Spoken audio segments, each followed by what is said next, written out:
Alors voilà, j'ai enfin trouvé un job.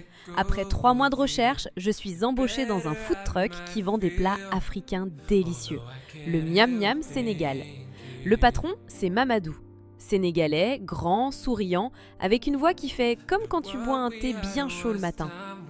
Et j'avoue, j'ai un peu le béguin pour lui.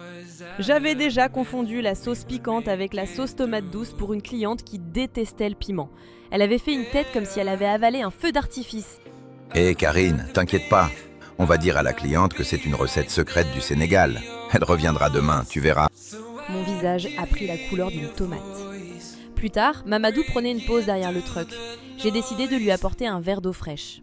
C'est là que ça commence à merder. J'ai trébuché sur le câble de la clim, le verre est parti en l'air et l'eau est tombée directement sur son ordinateur portable. Le portable a fait un petit bruit bizarre, puis il s'est éteint net. Mon ordinateur. Mais qu'est-ce que tu as fait? Je suis désolée, c'est parce que je t'aime, voilà. Oh non, j'ai pas dit ça. Oui, vous avez bien lu. J'ai sorti ça comme ça, d'un coup, sans réfléchir. J'ai pris mes affaires et je suis partie en courant. J'ai passé la soirée à me dire que j'avais tout gâché. Et puis ce matin, j'ai reçu un message de lui. Alors voilà, je suis en chemin vers le food truck. J'ai encore les jambes qui tremblent. Mais bon, au moins maintenant, il sait. Je vais vous raconter ça maintenant que j'ai assez d'âge pour en rire. J'avais 16 ans dans notre village Maasai au cœur de la Tanzanie.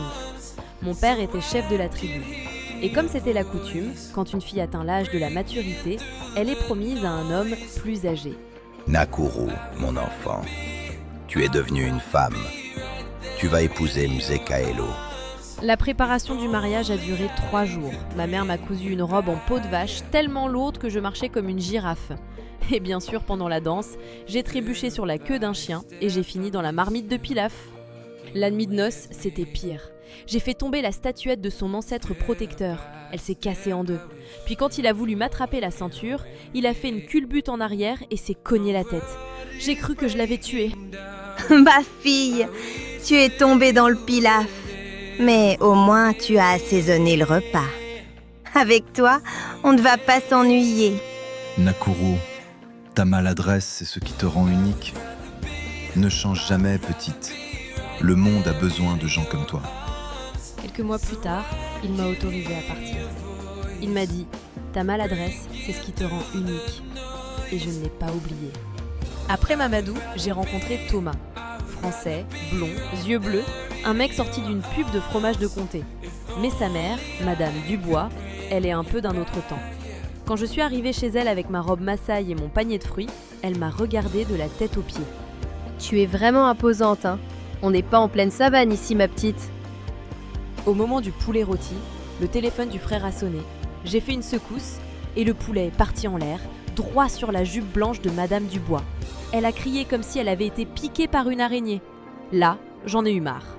Je suis une femme qui travaille, qui a du cœur et qui aime votre fils. Et ça, aucune robe ni aucun poulet ne pourra le changer. En partant, j'ai heurté le guéridon avec la statuette de gorille en porcelaine, fracassée en 1000 morceaux. Thomas m'a retrouvée dans la voiture. Et ce matin, j'ai reçu un message de Madame Dubois.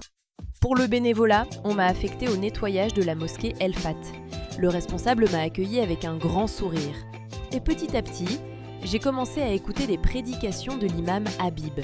Il parlait de tolérance, d'amour du prochain. Au bout de quelques mois, je me suis convertie. J'ai pris le nom de Karima. Et puis, il m'a demandé en mariage. Moi ? Épouser un imam avec 3 femmes déjà ? Les 3 femmes, Aminata, Fatoumata et Mariam, elles n'ont pas aimé du tout la nouvelle. Quand je suis arrivée chez elles, j'ai confondu le sel avec le sucre, renversé la marmite de soupe et fait tomber la tarte de Mariam. Un soir, les 3 se sont jetés sur moi. Mais l'imam est rentré pile à ce moment-là. Je suis montée pleurer dans ma chambre, décidée à partir.